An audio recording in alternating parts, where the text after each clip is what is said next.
Hey guys, welcome back and welcome if you're new here.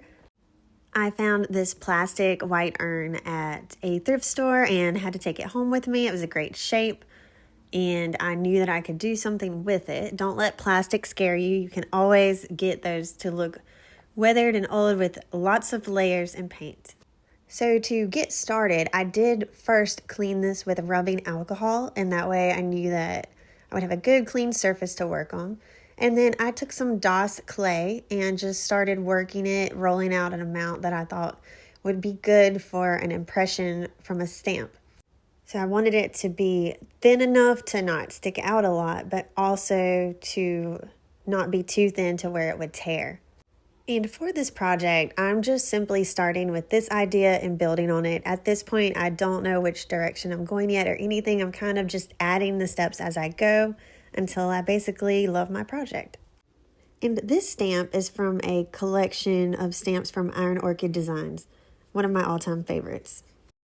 But using stamps as an impression is also just a great way to extend the use of your products. Sometimes craft supplies are way more versatile than you initially would think because you can use them in different ways than they're necessarily intended. For instance, stamps don't always have to just be used with ink. I didn't have an issue with even cleaning this stamp off, but just be careful to make sure you work your clay enough to where it's not super sticky, or that could be a problem for you.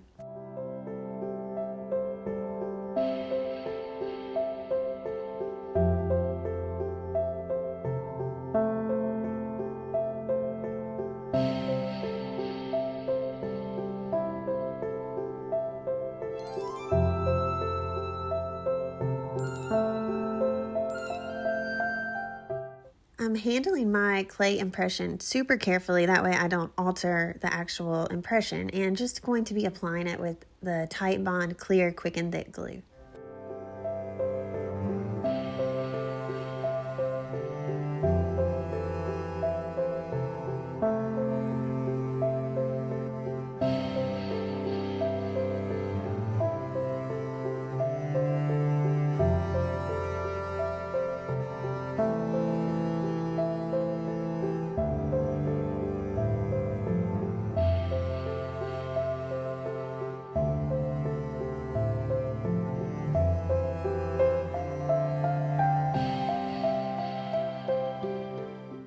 So now I've reached for one of my favorite molds. This one's by Redesign with Prima. It's called Claire.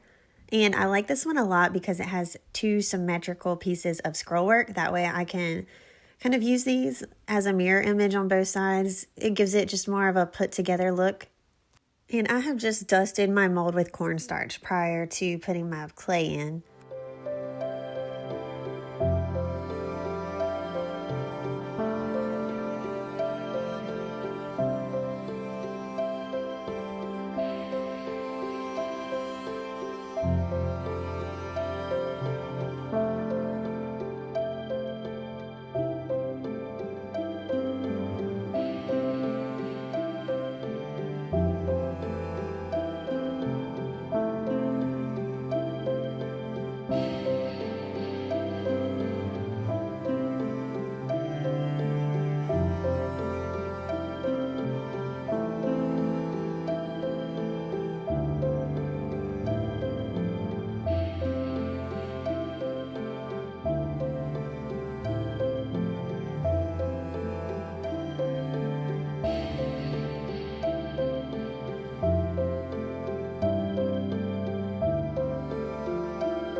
So I've let my clay completely dry before going to the next step, and I'm going to apply paint. This is basically a primer layer, and this is a multi-surface paint by Folk Art, which is going to adhere to the plastic really well.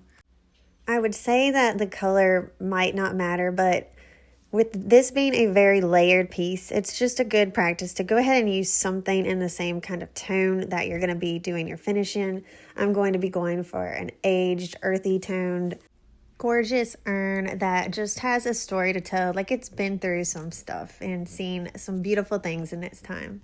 I'm applying this with a stipple motion, which is just dabbing the paint on, and that's going to go ahead and give me a little bit of texture as well.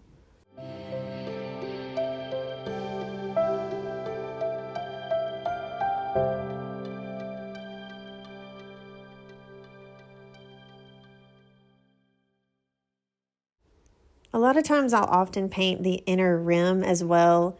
I didn't do that for this piece, just for filming and dry time sake. So now that I had this first coat of paint on, I went ahead and pulled up a picture. I'm going to go ahead and try to get it to show up here for you guys. I pulled this picture up on Google just to get an idea of an authentically aged planter and get a little bit more of a color scheme going.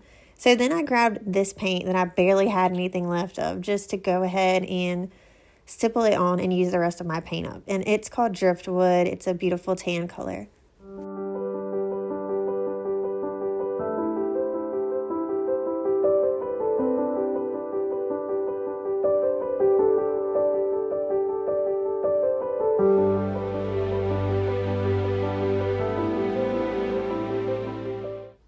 So I'm going to let that fully dry. I actually really like the way that this looks as well. You could stop right there if you wanted to. But for this piece, I'm going to continue to build some more layers and see if we can't get more of a rusty look. So I have 3 colors and 3 different brushes. One is a leather brown, and another is more of a terracotta brown, and then a mossy green. So I'm starting with my leather brown color, and just remember for this step, the other layer underneath needs to be completely dry. If not, you're just going to end up blending them together. And I'm just working in smaller sections since I'm doing kind of a rough blend here. And I'm adding my leather brown with the terracotta kind of stippled into it. And then I'm adding my green, but you could technically omit this step because I end up building so much that the green doesn't really shine through at this point. So I add more later. And I'm using just water here with a fine mist spray bottle and then blotting my colors together.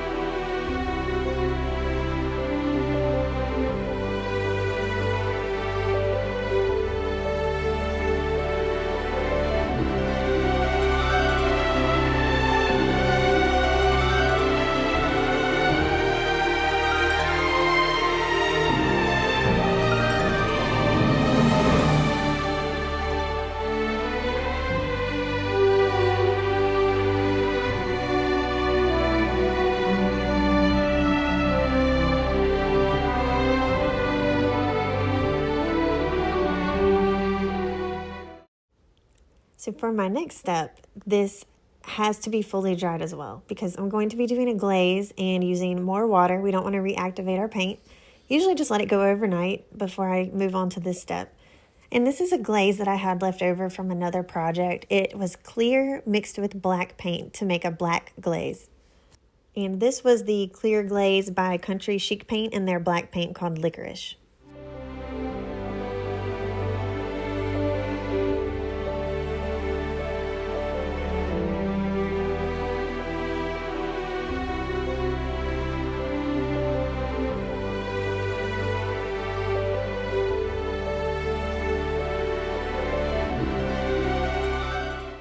It's good to do a glaze with an angled brush because you can get into all of those nooks and crannies where dirt would naturally settle. And that's basically what this is dirtying up your piece. When you're working with glaze, if you want it to be more subtle, you need to go ahead and seal your piece first, usually. I did not choose to do that for this one because I want a really heavy aged look. So before you start glazing, you always want to go ahead and have your water bottle mister right nearby. And then I personally like to use shop rags when I do a glaze. You can also use a microfiber cloth, something that you can blot it back with and then usually toss when you're done.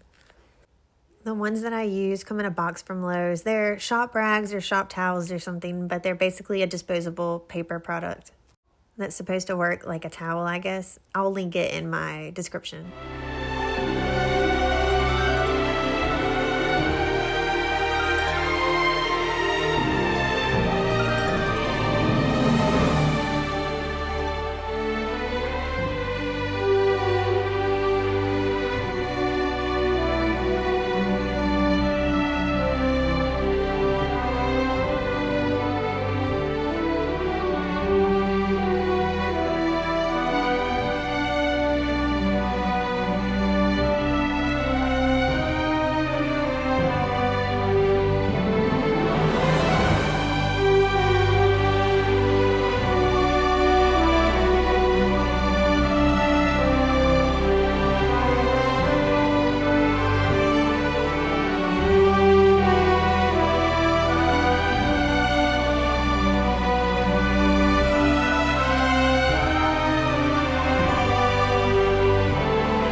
I just wanted to grab my glaze and my paint that I had used to make that mixture.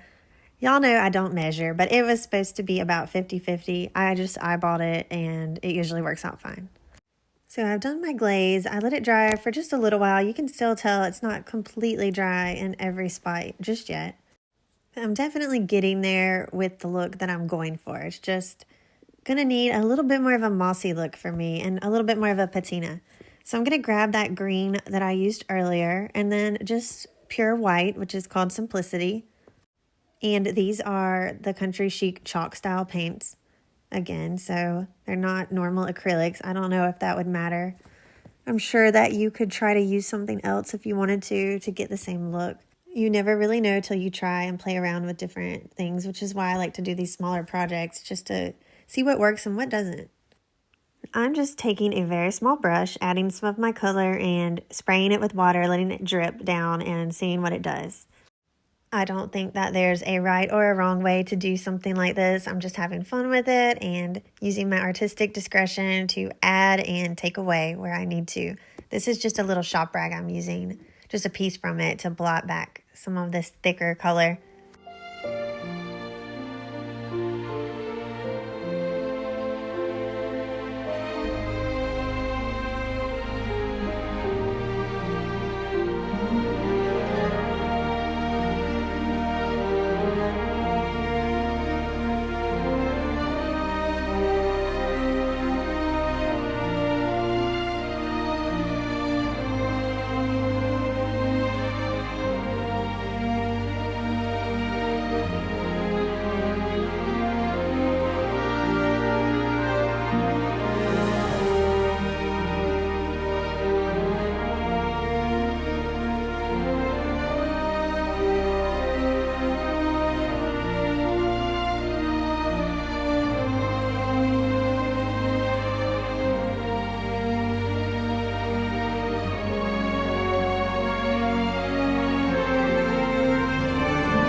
So once it's fully dried, my final step is to seal it with clear wax. I'm choosing to do that all over with Jolie wax.